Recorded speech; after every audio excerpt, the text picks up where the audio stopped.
Bonjour, c'est Jérôme, Image Créative. Nouvel épisode, aujourd'hui consacré à la photographie de voyage avec une interview de Philippe Baudy. Philippe Baudy est un photographe de voyage depuis une trentaine d'années, également un formateur, un pédagogue de la photographie. Donc on apprend beaucoup de choses en écoutant sa manière d'appréhender la photographie. Et puis également, n'oubliez pas,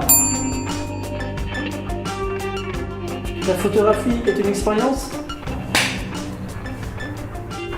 Je m'appelle Philippe Baudy, je suis photographe professionnel de voyage, spécialisé plus particulièrement sur l'Asie du Sud-Est. Voilà, je fais de la photo de reportage pour l'édition, mais également de la photo de commande en communication quand je suis en France. Ça fait à peu près 30 ans, oui, ça rajeunit pas, 30 ans que je fais de la photo de voyage. Et depuis une dizaine d'années, je fais également des stages photo, j'accompagne des voyages photo. Donc je me suis lancé un petit peu dans l'enseignement de la photographie. Des stages d'une demi-journée à un week-end, à plusieurs jours, et avec un catalogue très varié où on met l'accent sur la composition.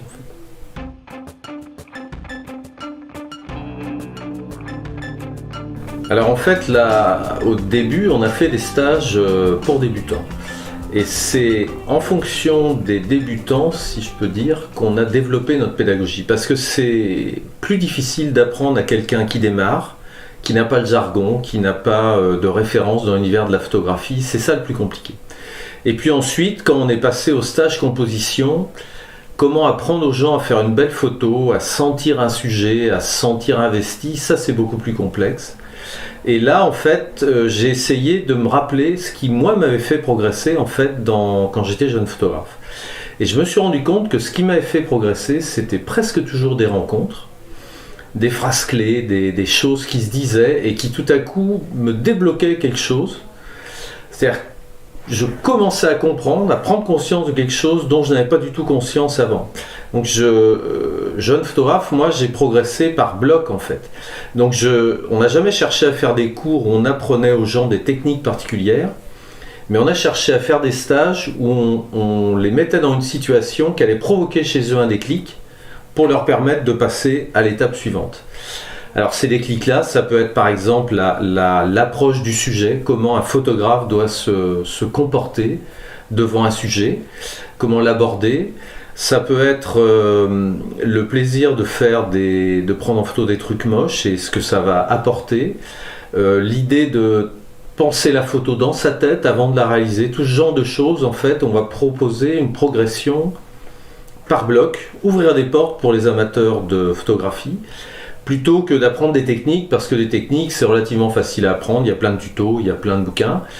Mais au final, ça ne vous donne pas l'essentiel. L'essentiel, c'est d'arriver à comprendre ce qu'est l'objet photographique et quelle est l'attitude du photographe par rapport à ça.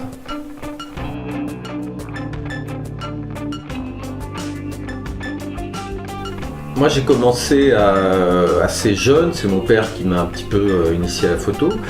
Et puis, donc j'ai dévoré beaucoup de bouquins techniques, enfin beaucoup de bouquins à l'époque, il n'y en avait peut-être pas tant que ça, mais j'ai lu tout ce que je pouvais trouver, j'ai été abonné à des magazines, etc. Donc j'ai appris la technique photo assez vite, mais j'étais pas très content de ce que je faisais. Bon, c'était de la diapo, c'est vrai que c'était très difficile aussi, mais j'étais pas content de ce que je faisais. Il y a quelque chose que je n'avais pas du tout compris, c'était la rigueur, quoi. Alors la rigueur, c'est un autre photographe amateur aussi qui m'a expliqué ça. Et donc j'ai commencé en 1984-1985 à faire des photos qui étaient, bon, on va dire, techniquement réussies. Et puis je suis parti en voyage, j'ai toujours aimé voyager, donc je suis parti en voyage en Inde, j'ai essayé de raconter des histoires en photo. Et puis j'ai rencontré là-bas un journaliste, on a fait un sujet ensemble et le journaliste m'a emmené dans une agence photo, à l'époque c'était l'agence Vue, et c'est Christian Cojol qui nous a reçus et c'est là que j'ai pris ma première vraie leçon photo, parce que Cojol nous a expliqué qu'on avait des images qui étaient belles, il y avait de la lumière, il y avait des couleurs, mais il n'y avait rien d'autre. Il n'y avait pas d'histoire, il n'y avait ni début, ni fin, ni corps. Et il nous a expliqué que c'est quelque chose à partir de laquelle lui ne pouvait rien faire. Mais comme c'était quelqu'un de très gentil, il a laissé la porte ouverte. Il m'a dit voilà, tu reviens avec des histoires, des vraies histoires, et je te diffuserai. Et donc l'histoire a démarré comme ça. C'est-à-dire que ce qui m'intéressait le plus, moi, en tant que photographe de voyage, c'était pas mon regard sur le monde, c'était le monde. Je voulais montrer ce qui se passait dans le monde, et pour ça, je cherchais pas à adopter un style forcément personnel, mais je cherchais à respecter mon sujet. Et selon le sujet, changer. Alors, c'était des choses que je chantais confusément. Mais Kojol m'a aidé à mettre des mots là-dessus, à conceptualiser un peu l'idée de reportage, à savoir raconter une histoire. Ça a été un très très grand pas en avant. Et puis après, j'ai regardé les reportages, des grands magazines de reportages qui se faisaient, comment les photographes racontaient leur histoire. Et c'est tout à fait passionnant, et ça, c'est les premiers vrais progrès. Mais c'était une époque où tous les photographes ou presque apprenaient sur le tas. La technique était pas si importante que ça. Il n'y avait pas non plus beaucoup de livres sur la composition, sur toutes ces choses. Il y avait beaucoup de gens qui faisaient des bonnes photos, mais sans trop savoir comment ni avec quelles règles de composition, quoi, en fait.